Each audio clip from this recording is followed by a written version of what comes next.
Hello. तो कैसे हैं आप सभी? आई होप सब बढ़िया ही होंगे। तो मेरा नाम है प्रवीण गौतम और स्वागत है आपका आपके इस बेहतरीन से यूट्यूब चैनल प्रवीण क्लासेस में। ये इंट्रो सही था ना? सही था? सही नहीं था इंट्रो? इतना यही रखते हैं, ठीक है ना?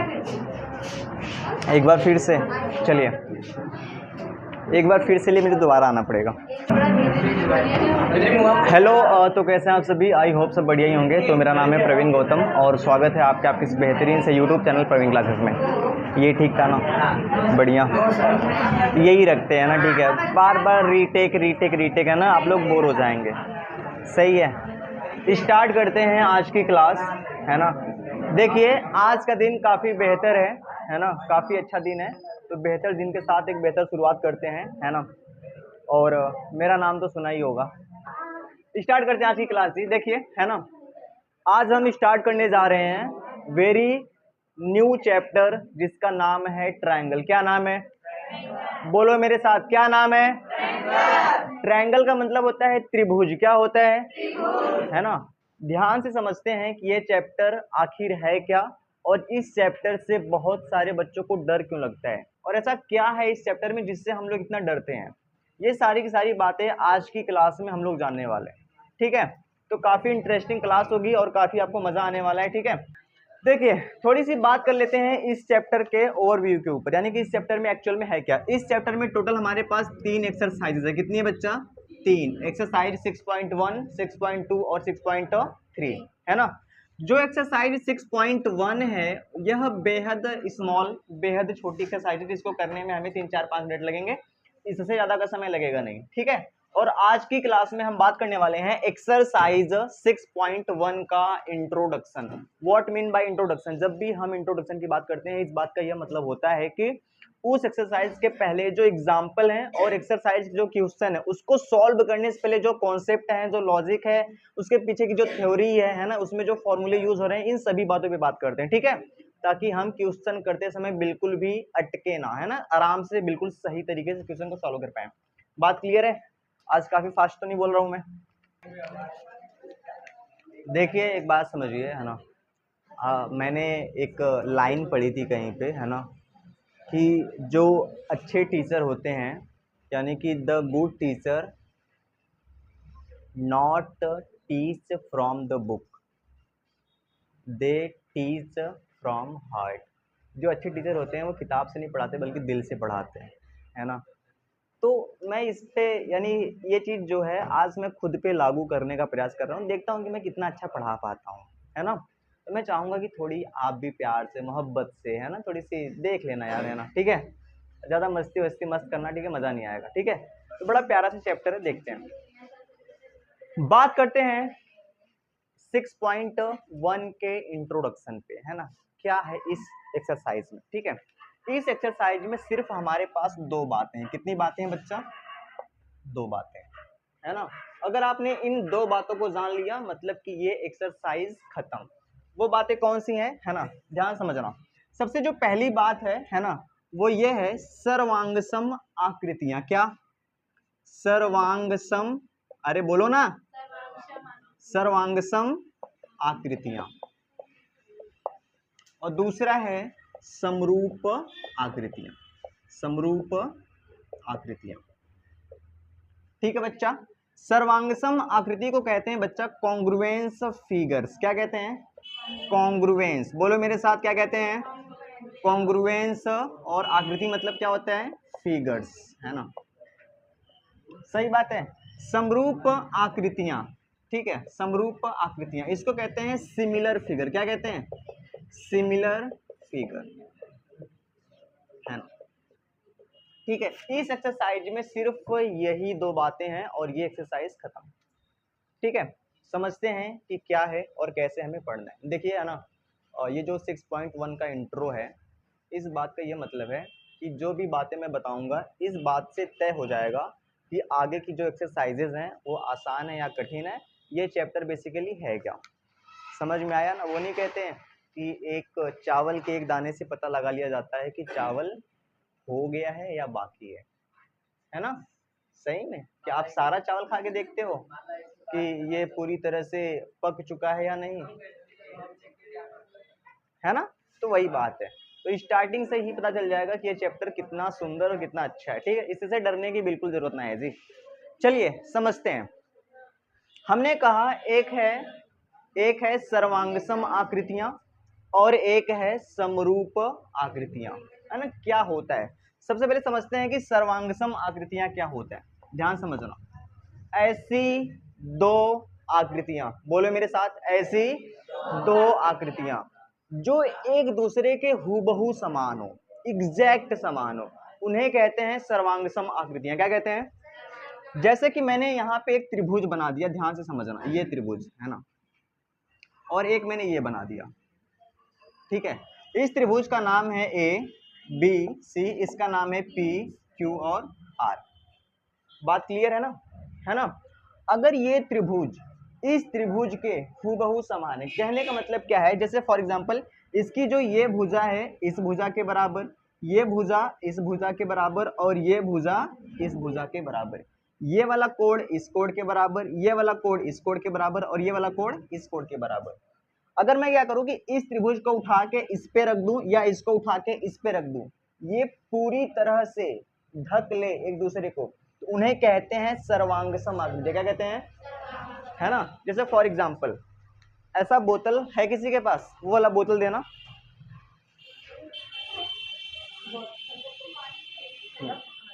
ध्यान से देखो।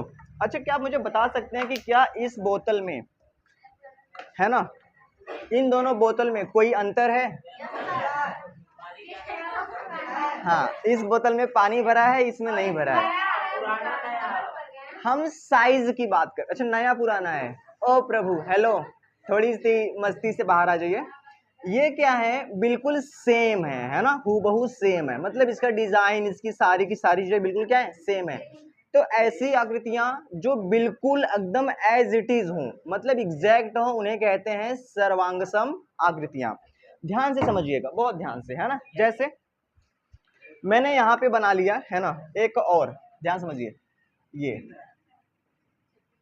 ये है, मान लेते हैं एक वर्ग है, क्या है, वर्ग है ना।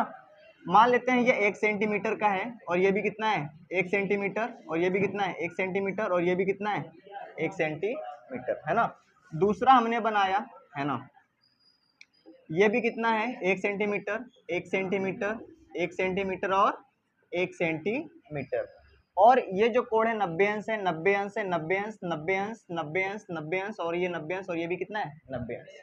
बात क्लियर है। तो अगर ये आकृति इस आकृति की एकदम एग्जैक्ट बराबर हो, है ना, उसे हम लोग कहेंगे सर्वांगसम आकृतियां। क्या कहेंगे, मतलब कि ये जो वर्ग है इस वर्ग के सर्वांगसम है। क्या है, सर्वांगसम का मतलब होता है सभी प्रकार से समान, मतलब कि इसकी जो भुजाएं हैं इस वर्ग की सभी भुजाओं के बराबर होंगे, और सभी संगत कोण भी आपस में क्या होंगे, बराबर होंगे, है ना। जैसे एक एग्जांपल और ले लेते हैं, ये हमारे पास दो वृत्त है ना, थोड़ा बहुत इधर उधर होगा, ठीक है। मान लेते हैं कि ये जो वृत्त है इसकी त्रिज्या है 2 सेंटीमीटर, कितनी है, और इसकी भी त्रिज्या कितनी है, 2 सेंटीमीटर, है ना। इसकी भी त्रिज्या कितनी है, 2 सेंटीमीटर। अगर हम इस वृत्त को उठा के इस पे रख ले और ये पूरी तरह से इसको ढक ले, तो उन्हें हम लोग कहेंगे सर्वांगसम आकृतियां। समझ में आया कि नहीं आया, ध्यान समझना, है ना। यहाँ पे हम बात कर रहे हैं सर्वांगसम आकृतियां क्या होती हैं, ऐसी दो आकृतियां जो एक दूसरे के हूबहू सेम हो, है ना। यानी कि उसकी जो भुजाएं हो, यानी पहली आकृति की जो भुजा हो दूसरी आकृति की संगत भुजा के बराबर हो, पहली आकृति का जो संगत कोण है दूसरी आकृति के संगत कोण के बराबर हो। ये संगत का वर्ड मतलब क्या होता है, ध्यान समझना। जैसे मैंने कहा ये भुजा, ठीक है, तो जैसा ये ऐसे है ना, तो इस भुजा को उठा के इस पे रखेंगे, ये ना कि इसको इस पे रखेंगे, तब तो छोटा बड़ा हो जाएगा। सही बात है। जैसे एक चित्र में आपको बना के दिखाता हूं, ध्यान समझना, है ना। इस चित्र को ध्यान से समझना।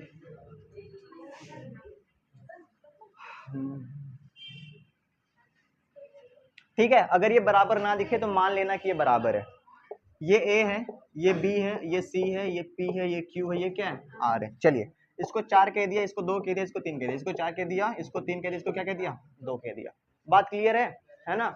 संगत भुजा क्या होता है, अगर मैं आपसे कहूं कि ए बी ये जो भुजा है इसकी संगत भुजा कौन सी होगी, पी क्यू। संगत मतलब कि साथ साथ वाली, है ना। अगर आपको इसको उठा के इस पे रखना है तो क्या ये वाली भुजा उठा के इस पे रखेंगे, तब तो पूरी तरह नहीं ढक पाएगा ना।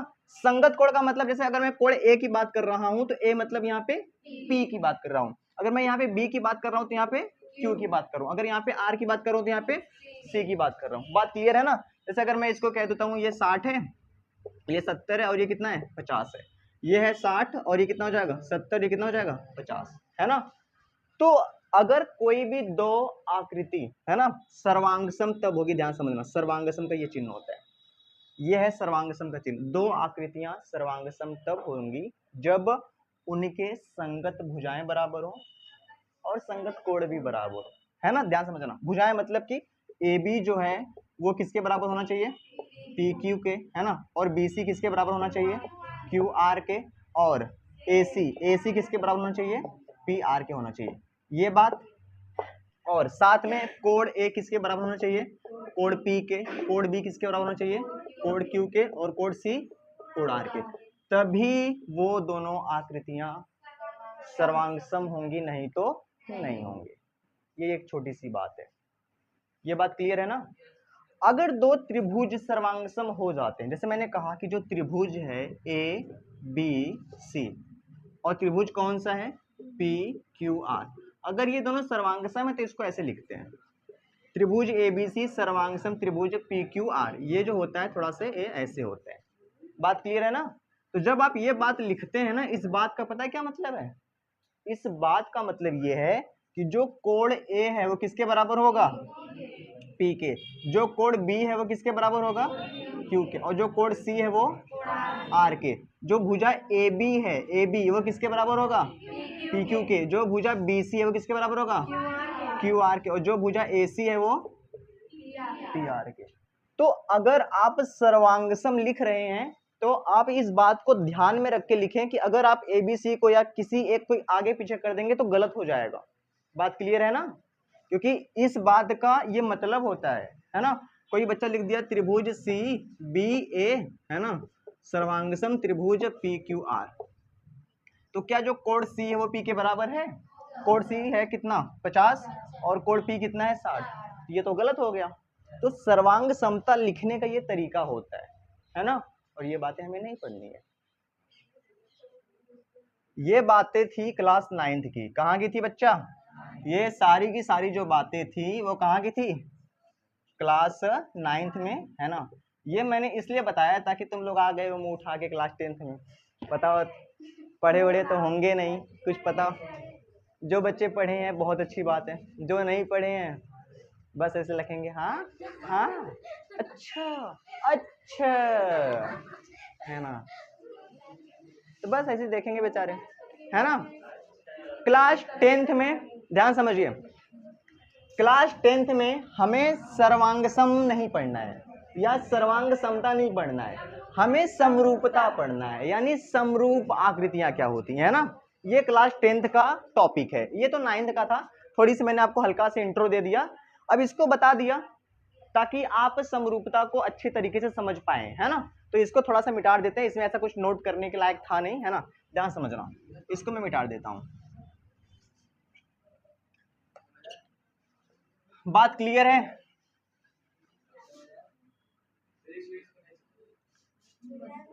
तो समझना ही नहीं था ना बच्चा, समझने वाली की बात तो अब आएगी।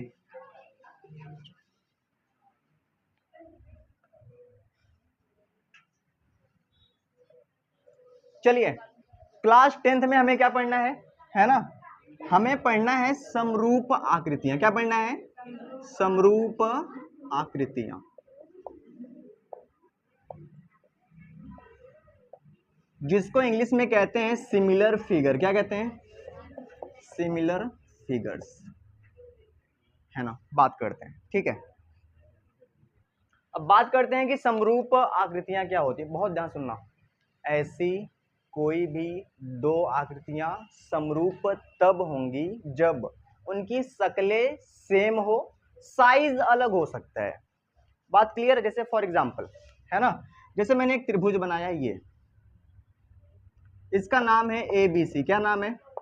और एक त्रिभुज मैंने बना दिया ये, है ना, इसका नाम क्या है? PQR, है ना।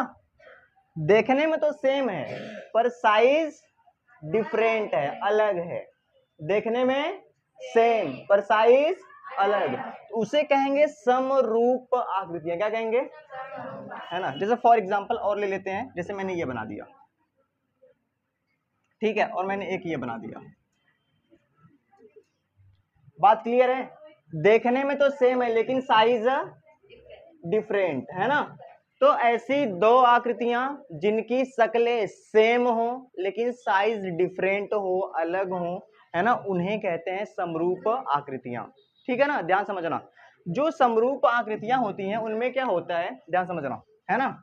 इसमें दो वर्ड्स का बड़ा ज्यादा यूज होता है, दो वर्ड। एक होता है आकृति, क्या होता है? आकृति। और एक होता है आकार, क्या होता है? आकार। दोनों बड़ा डिफरेंट है। आकृति मतलब शक्ल, आकृति मतलब क्या होता है? शक्ल, है ना, यानी वह दिखने में कैसा है। और आकार का मतलब यहाँ पे है साइज से, किससे? साइज, छोटा बड़ा, कितना बड़ा कितना छोटा, ऐसे। समझ में आया? इंग्लिश में बच्चा इसको कहते हैं शेप। क्या कहते हैं? शेप। जिनका शेप सेम हो लेकिन साइज क्या हो? डिफरेंट हो। तो ये जो आकार है ना, इसी को कई बार हम लोग आमाप कह देते हैं। क्या कह देते हैं? आमाप। ये सब एग्जाम में पूछे गए क्वेश्चन के वर्ड्स हैं, इसलिए आपको बता रहा हूँ। आमाप मतलब आकार, आकृति मतलब शक्ल, जो दिखने में सेम हो। जैसे मैंने आपके सामने एक चित्र और बना दिया, जैसे ये एक वृत्त है, क्या है? और मैंने एक वृत्त और बना दिया, है ना। देखने में सेम है पर साइज अलग है। तो ऐसी दो आकृतियां जो दिखने में सेम हो लेकिन उनका साइज डिफरेंट हो, उन्हें कहते हैं समरूप आकृतियां। बात क्लियर है ना, ध्यान समझिए। अब अगर हम बात करें, है ना, ये हमारे पास एक त्रिभुज है, क्या है? त्रिभुज, ठीक है ना। और ये हमारे पास एक चतुर्भुज है, और ये क्या है? एक वृत्त है ना। अब वृत्त में तो भुजाएं नहीं होती हैं, ठीक है ना, इसमें त्रिज्या होती है। क्या होती है? मान लेते हैं ये 1 सेंटीमीटर है और मान लेते हैं ये 4 सेंटीमीटर है।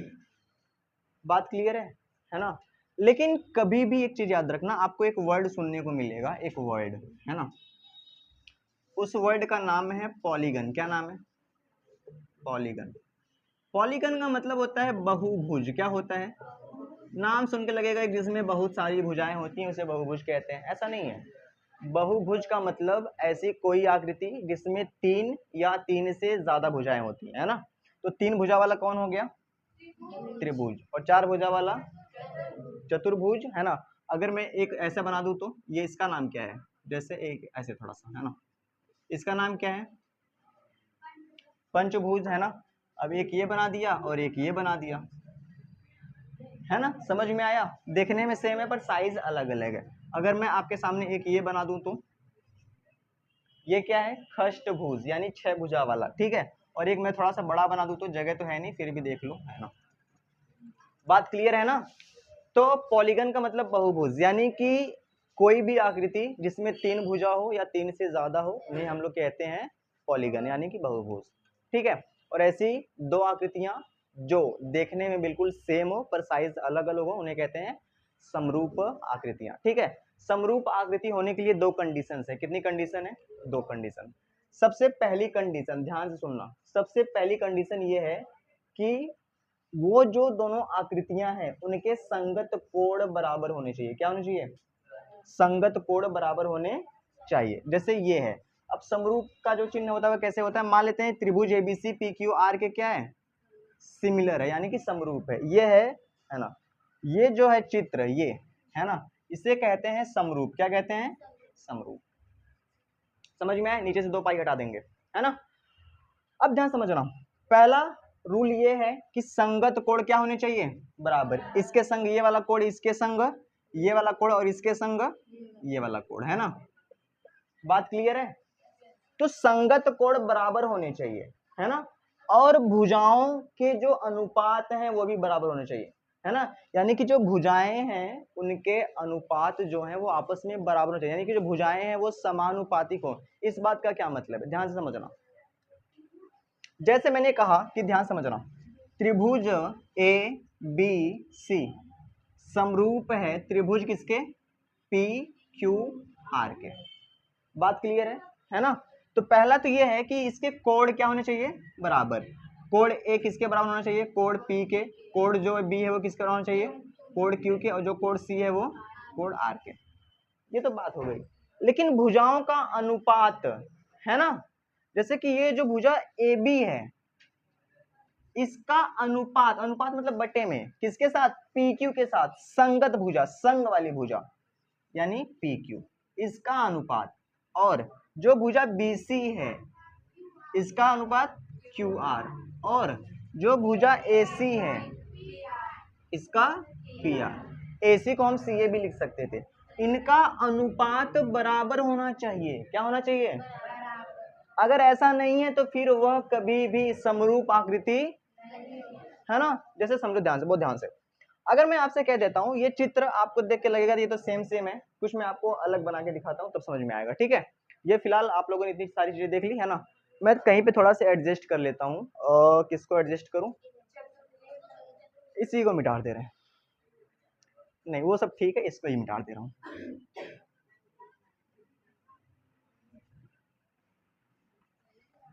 है ना, ध्यान से समझना। जैसे है ना, मैंने एक चित्र बनाया ऐसे करके,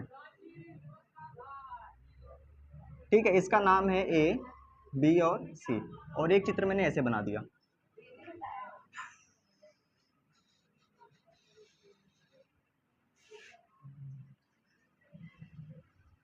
ठीक है। इसका नाम क्या है, पी क्यू और आर।